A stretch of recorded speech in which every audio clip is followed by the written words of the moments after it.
Jadi ekonomi mikro itu adalah ilmu yang mempelajari kegiatan ekonomi dari produsen dan konsumen dalam penentuan kuantitas, harga, dan alokasi sumber daya produksi. Oke, siap? Tepuk tangan bagi semua. Oke, jadi ekonomi mikro itu adalah cabang ilmu ekonomi yang membahas tentang perilaku konsumen dan juga perusahaan dalam mengambil keputusan, yaitu mengenai alokasi sumber daya yang lengkap gitu ya. Dan cakupan ekonomi mikro ini bisa harga, permintaan, penawaran, mekanisme pasar. Baiklah, kita masuk kepada materi kita untuk saat ini, yaitu tentang teori permintaan dan juga penawaran.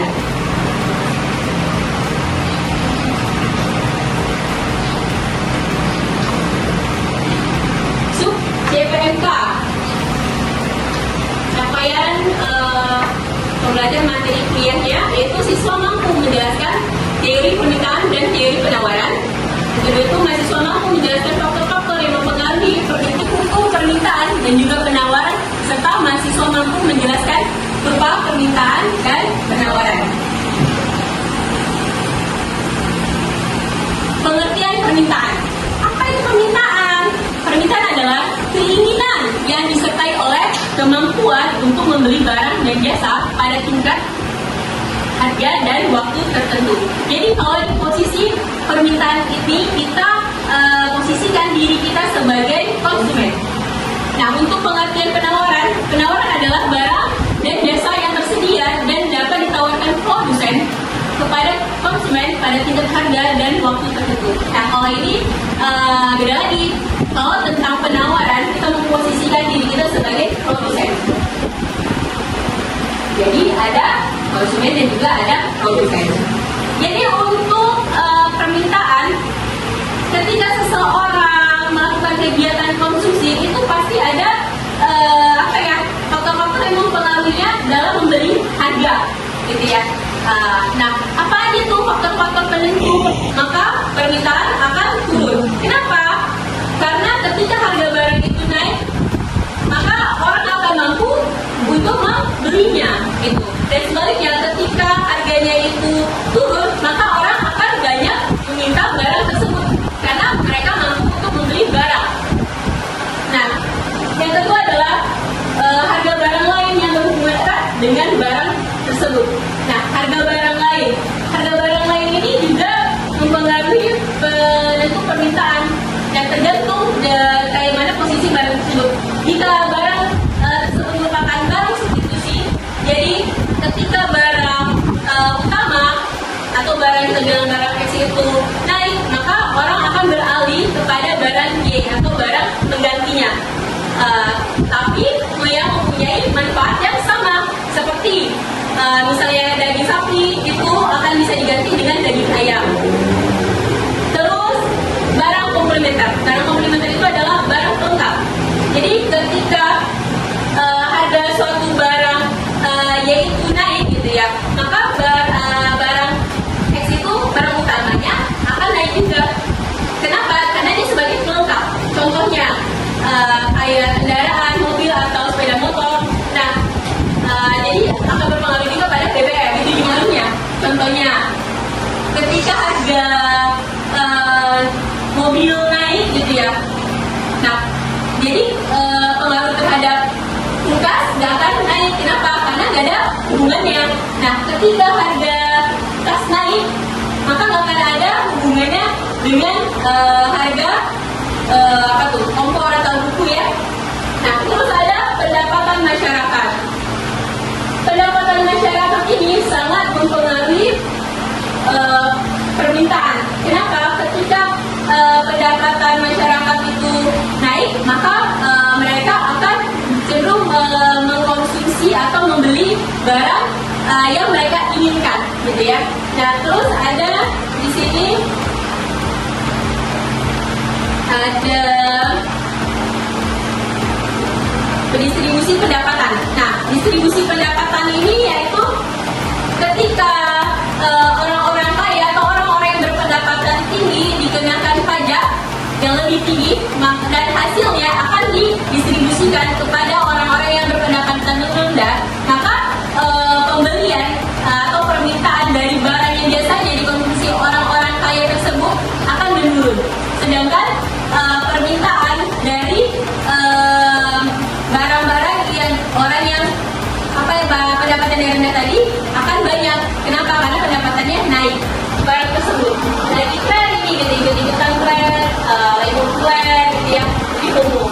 Jadi kalau udah barang itu lagi tren atau lagi trend down, maka banyak permintaannya. Ada lagi jumlah penduduk.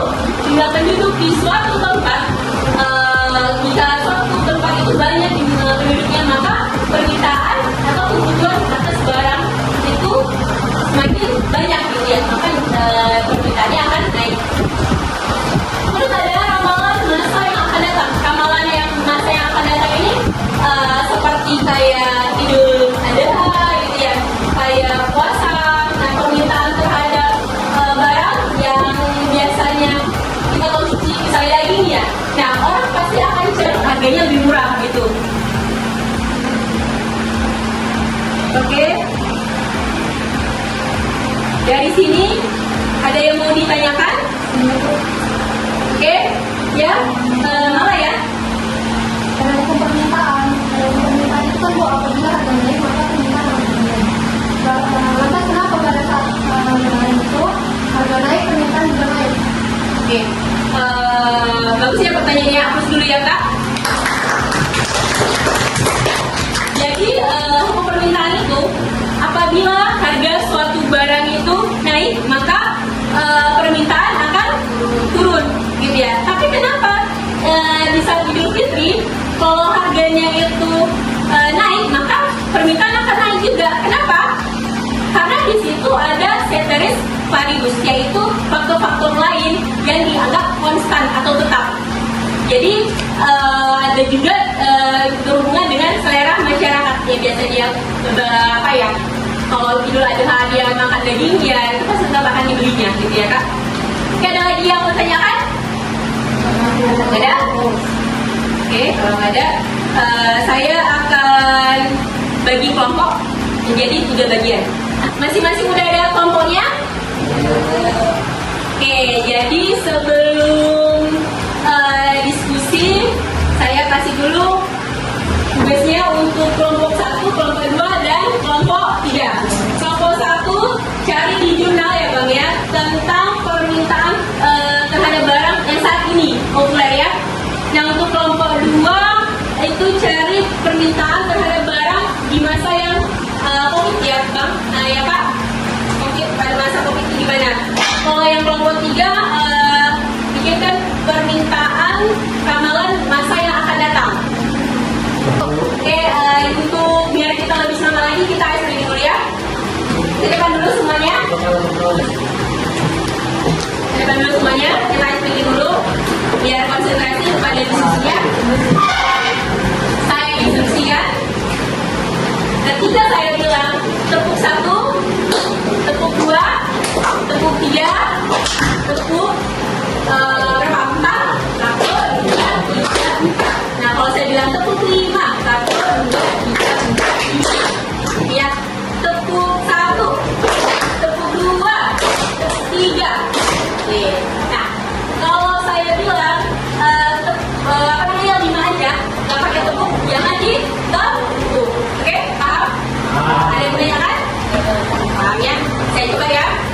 Tepuk 1, tepuk 2, tepuk 3, tepuk 4. Jadinya sama dong, sama. Tepuk 5, tepuk 4, tepuk 3 2 kali, tepuk 3. Ya kompak ya Kak. Tepuk 2, tepuk 1, 5.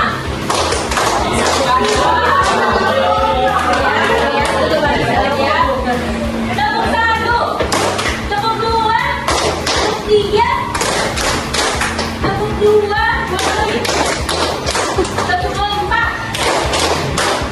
2. Nah, 2, berdua, berarti nggak gerak. Oke, nggak apa-apa. Oke, tepuk tangan buat itu semua. Mulailah kelompoknya masing-masing ya.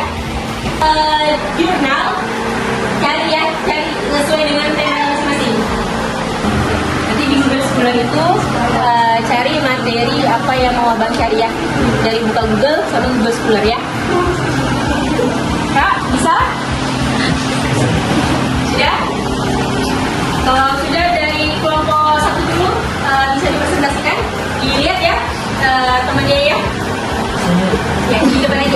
Ini aja bang. Assalamualaikum warahmatullahi wabarakatuh. Di sini kami dari kelompok 1 telah mengambil jurnal dengan judul perubahan selera terhadap sebelah. Jadi dari hasil diskusi kami kelompok 1 telah kami simpulkan bahwa jika selera masyarakat sebelah meningkat, maka harga dan jumlah sebelah yang akan didagangkan itu bakalan meningkat. Oke, baik, terima kasih. Tepuk tangan untuk kelompok 1. Semua udah siap? Oke, presentasinya kak. Ini dia kak. Assalamualaikum warahmatullahi wabarakatuh. Waalaikumsalam warahmatullahi wabarakatuh. Kami kelompok 2 ingin menyampaikan hasil dari diskusi kami mengenai kenaikan harga masker. Jadi tim kami kelompok 2 telah menyimpulkan bahwa jika harga masker naik, permintaan akan turun karena kebutuhan itu lebih tinggi. Jadi sekian, terima kasih. Mungkin ada yang ingin bertanya? Oke, tepuk tangan ya buat kelompok 2 ya. Ya. Assalamualaikum warahmatullahi wabarakatuh. Kami dari kelompok 3 telah memilih judul tentang Mas Antam. Yang dapat disimpulkan, jika Industri memprediksi harga emas antam akan naik, maka masyarakat akan berbondong-bondong membeli harga emas untuk mengurangi kenaikan harga yang lebih tinggi lagi, sehingga permintaan dari emas itu sendiri akan banyak. Oke, bagus ya. Selamat bertemu ya. Boleh kak?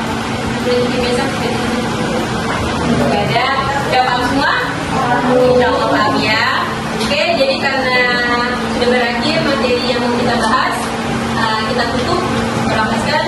Alhamdulillah. Semoga materi yang saya ajar ini bermanfaat ya. Jadi saya akhiri wabillahi taufiq wal hidayah. Assalamualaikum warahmatullahi wabarakatuh.